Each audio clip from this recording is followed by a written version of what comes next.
Romans chapter 3. God answered to sinners at the last judgment. What advantage then hath the Jew, or what profit is there of circumcision? To must every way chiefly because that unto them was committed the oracles of God. 3. For what if some did not believe? Shall their unbelief make the faith of God without effect? Verse 4. God forbid, yea, let God be true, but every man a liar, as it is written, that thou mightest be justified in thy sayings, and mightest overcome when thou art judged. 5. But with all unrighteousness command the righteousness of God, what shall we say? Is God unrighteous who taketh vengeance? I speak as a man. 6. God forbid. For then how shall God judge the world? 7. For if the truth of God hath more abounded through my life unto his glory, why yet am I also judged as the sinner? Verse 8.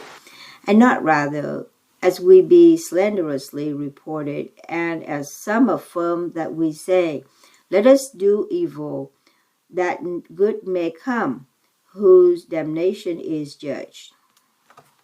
God completely negative opinion of all men. Verse 9. What then? Are we better than they? No, in no wise, for we have before proved both Jews and Gentiles that they are all under sin. Verse 10. As it is written, therefore there is none righteous, no, not one.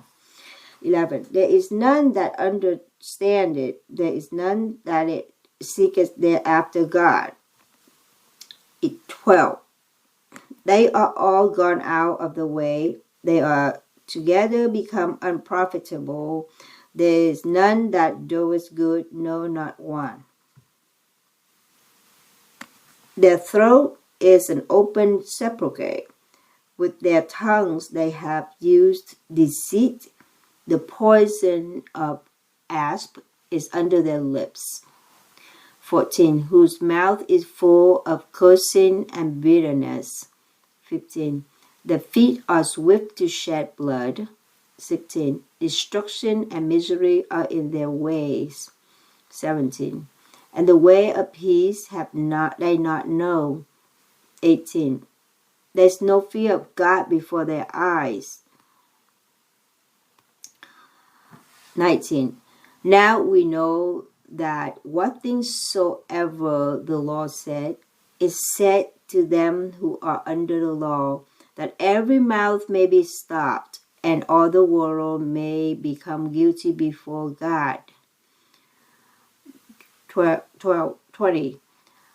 Therefore, by the deeds of the law, there shall no flesh be justified in his sight, for by the law is the knowledge of sin. How God was able to justify his sinful, unjust creatures. 21.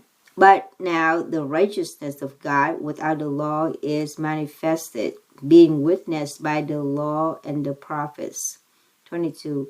Even the righteousness of God, which is by faith of Jesus Christ unto all and upon all them that believe, for there is no difference. 23. For all have sinned and come short of the glory of God. 24. Being justified freely by his grace through the redemption that is in Christ Jesus. 25. Whom God had set forward to be a propitiation through faith in his blood, to declare his righteousness for the remission of sins that are past, through the forbearance of God. 26. To declare, I say, at this time his righteousness, that he might be just, and the justifier of him which believeth in Jesus. 27. Where is boasting then? It is excluded. by what law of works? Nay, but by the law of faith. 28. Therefore, we conclude that a man is justified by faith without the deeds of the law. 29. Is he the God of the Jews only? Is he not also of the Gentiles? Yes, of the Gentiles also. 30. Seeing it is one God which shall justify the circumcision by faith and uncircumcision through faith. 31. Do we then make void the law through faith? God forbid. Yea, we establish the law.